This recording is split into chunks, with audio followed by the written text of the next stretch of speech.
Hello, guitar enthusiasts of every stripe and description. It's Steve, the OG Guitar Nut, and welcome to episode 37 of Guitar Nuts Anonymous. Get a little housekeeping out of the way here. This is the 30th day of December, 2023. Tomorrow's the last day of the year, and I hope you've had a great year. I know a lot of us have had some challenges and difficulties this year, but we can hope that... Nice loud neighbor's truck. We can hope that 2024 will be much better. That's all we can do is hope, right? And do all we can to make it that way. Here at the show, we had some milestones, of course. We just recently crossed over the all-important 1,000 subscriber threshold. We're currently sitting at 1010. And in theory, that means I can monetize these episodes just in time to get my first ever copyright strike for episode 36 for having used 4 or 5 seconds of the dog's barking jingle bells. Now I could easily have sampled my own dog and put it into my sampling keyboard over here and played jingle bells, but it was just easier to use the recording. Yeah, wow, it's pretty petty, and we'll talk about petty again later. Tom Petty, that is. A completely different subject. But anyway, it hardly matters. It's not like that last episode was all that important or all that widely viewed. It's not like my cheapest Chips and Les Paul episode, which has over 25,000 views now. Hey, what can I say? For all the bitching and complaining and ugly words that were put, cast towards me, that's been one heck of a big number generator. I may well do something similar again in the future. What can I say? What can I say? I can say thank you. And you know who you are. That's each and every one of you who's watched these episodes, especially this year, and subscribed. If you're watching now and haven't subscribed, of course you can below. You can also click on the notification bell so you know when the new episodes are uploaded. You can comment. I'd love that, especially if you have a good suggestion. Something other than, just ugly, hateful words would be great. But even if you want to post those, believe it or not, they help the channel. It's just the algorithm. What can you do? But yeah, do all those things. Tell a friend. Share the video. Whatever you like. Give me some ideas for future episodes, future content, things you'd like to see, things that I maybe touched on in the past, never got around to doing. For instance, I still haven't installed that Gizmotron on the Bass 6. That's going to happen in the coming year. I did actually finally install something. I installed that B-bender on that Esquire/Telecaster. A lot of you viewed that, so that was a pretty successful little episode. So you might have noticed the clickbaity title, The Purge, and that wonderful old photograph of me in one of my many guises as my wife's burlesque assistant for a particular act. Yeah, The Purge. What's that all about? Well, you might have noticed my lovely sweatshirt here. It's not hoarding if it's guitars. Well, I know a lot of us share that sentiment. The fact is, guitar addiction really, genuinely is a thing that I may well be guilty of. And it really got me to thinking. Earlier in the year, a lot of you tuned in and saw that I went to a guitar hoarder's auction after he passed away, a state auction.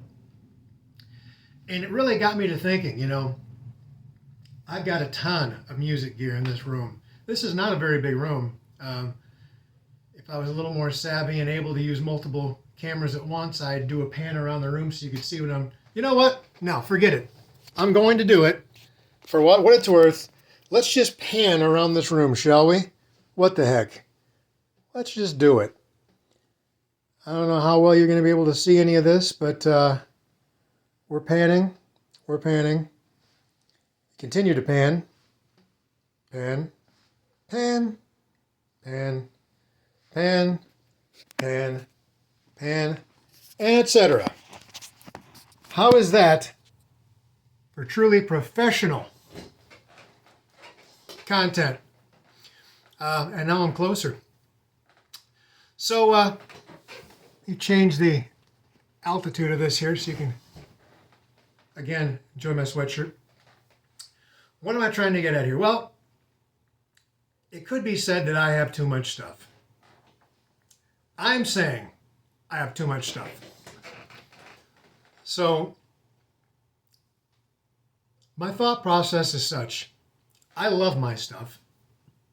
There are a lot of reasons for me to have all this stuff. A lot of it, as most things, comes down to my childhood. That's neither here nor there. I'm acutely aware that if by some circumstances beyond my control, I died today or tomorrow or whenever, my wife would have one heck of a monumental task ahead of her, a task that she neither deserves nor would want to face, which would be dealing with all this gear. Now, does it have value? Absolutely. There's a great deal of money in this stuff.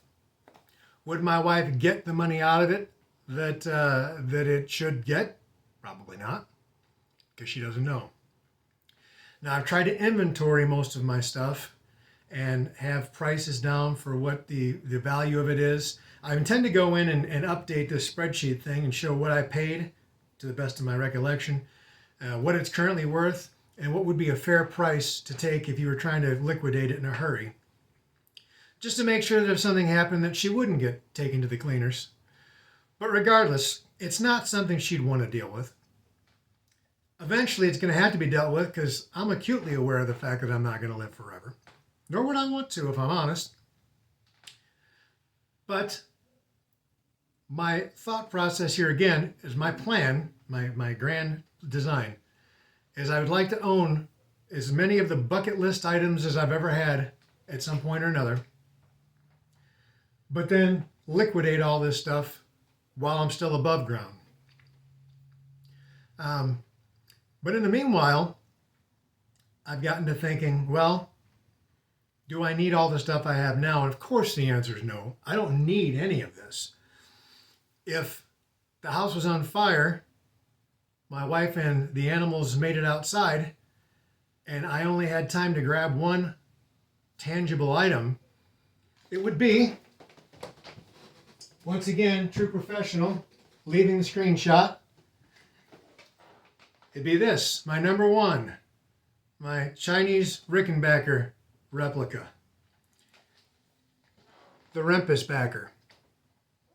Why? It's my favorite guitar. If I had to start all over with just one guitar, this would be the one. Is it the best guitar I own? Probably not. But it's my favorite. And yeah, this would be it. Is it my most valuable guitar? Not even close. But it's the most valuable to me. So, what's the grand plan here for now? Well, my plan is for the year 2024, I want to liquidate at least half of the stuff in this room, meaning guitars and amps.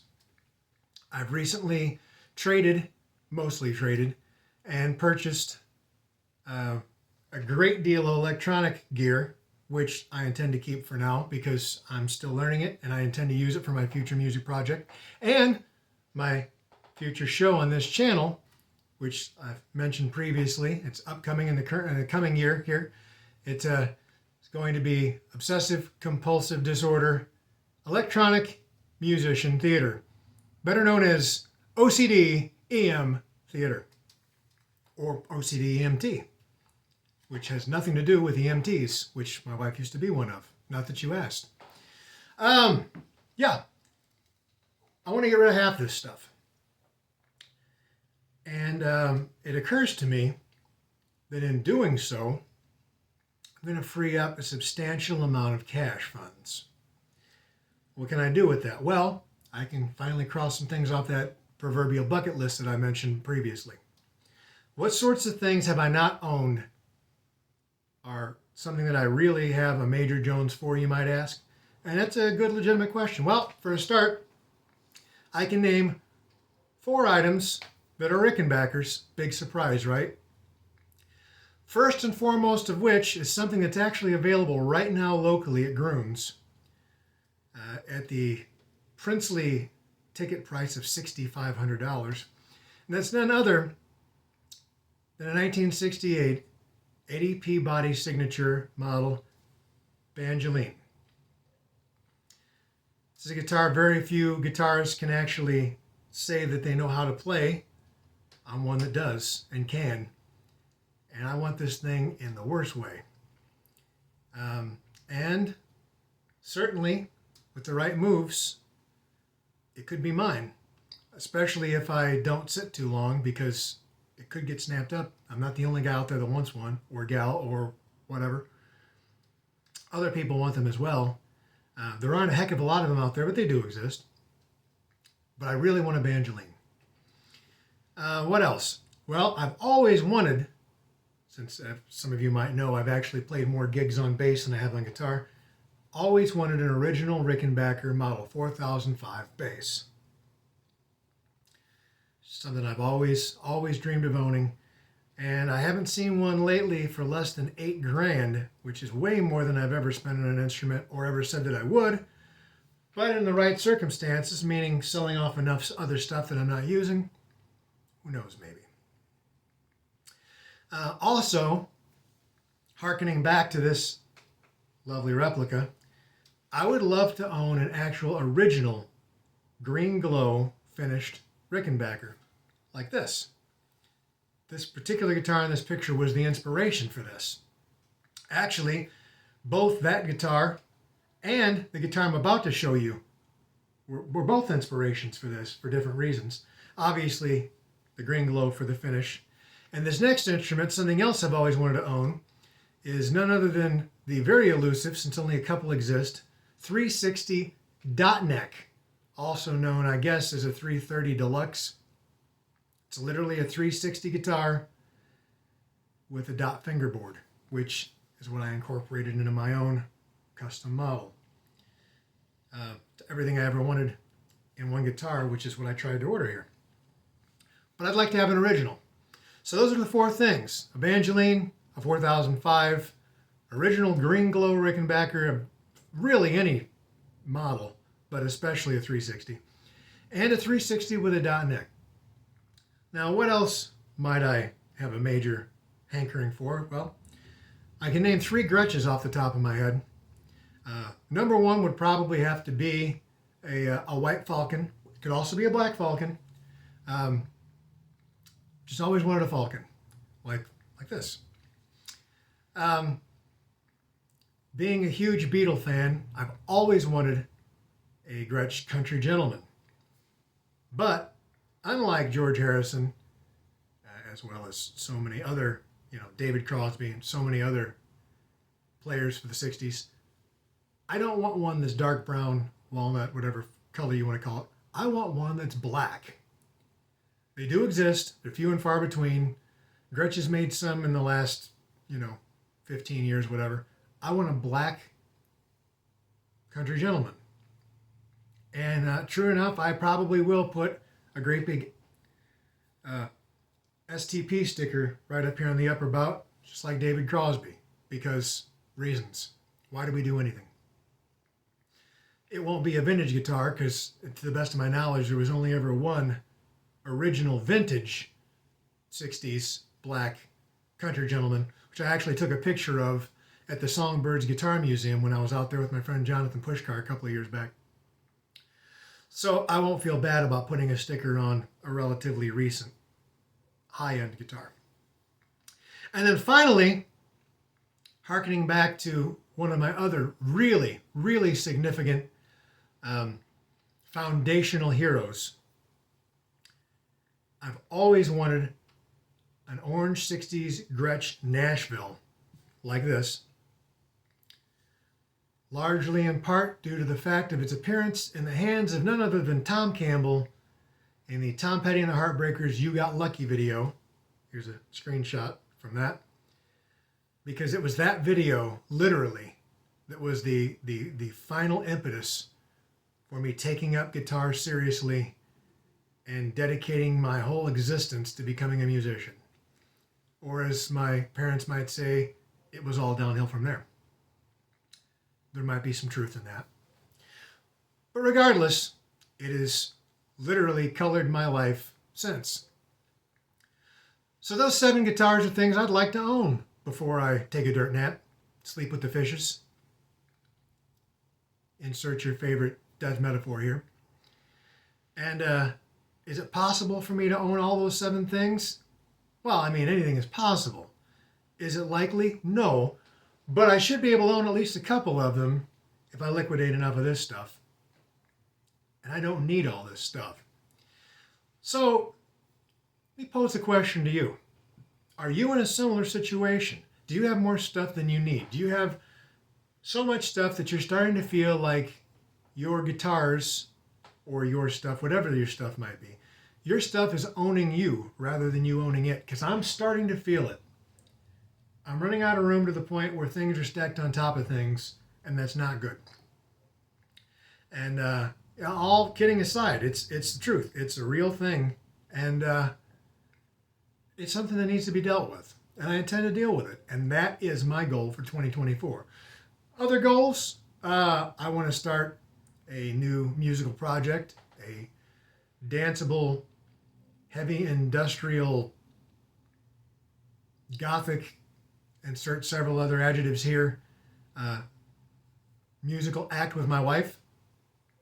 Since I can tell you here and now, the official last live appearance of my 60s alternative, 80s alternative, new wave, whatever you want to call it, band, Raygun, is going to be in April because our drummer Pete is moving to Prague.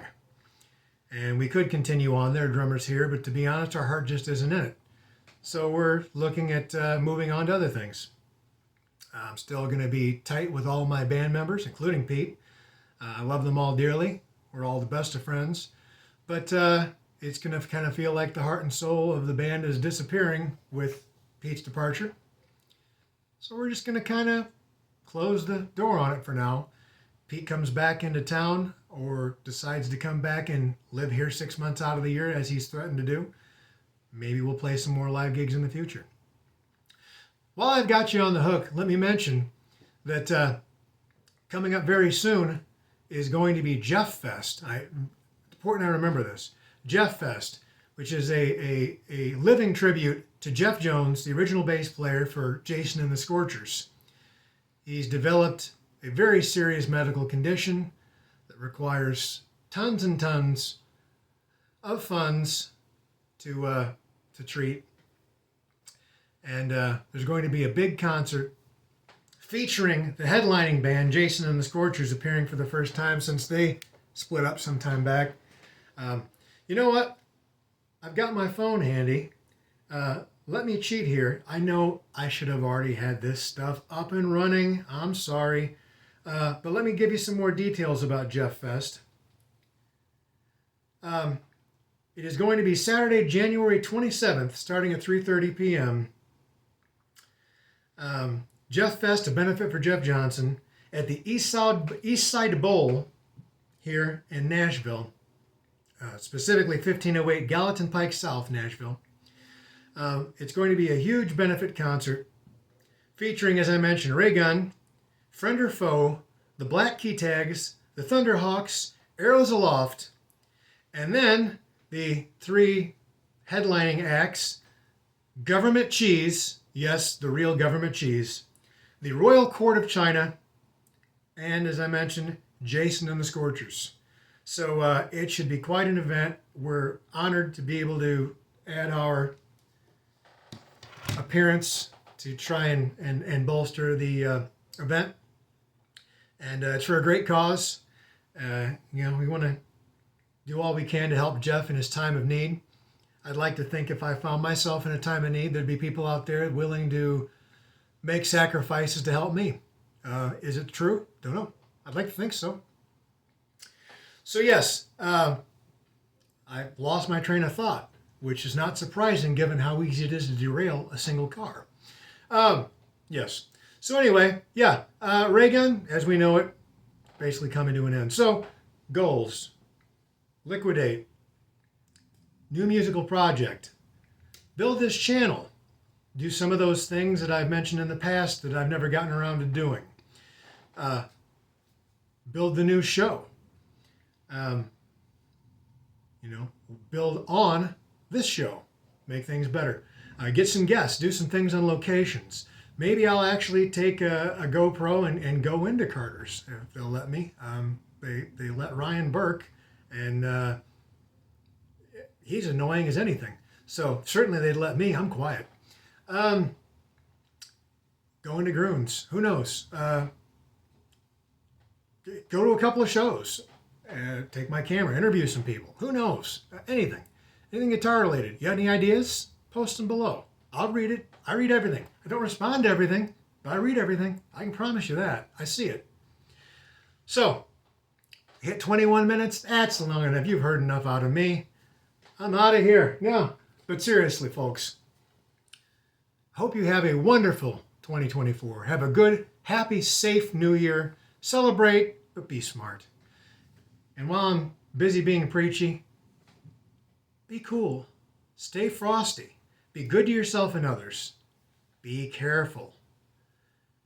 And make a point, especially in this coming year, of playing your damn guitar. Even if it means spending less time on YouTube watching videos like this. Guilty of it too. Do it all the time. So until you see me next, which I can guarantee will not be until next year. Lamest joke ever. This is Steve coming at you. Steve, out!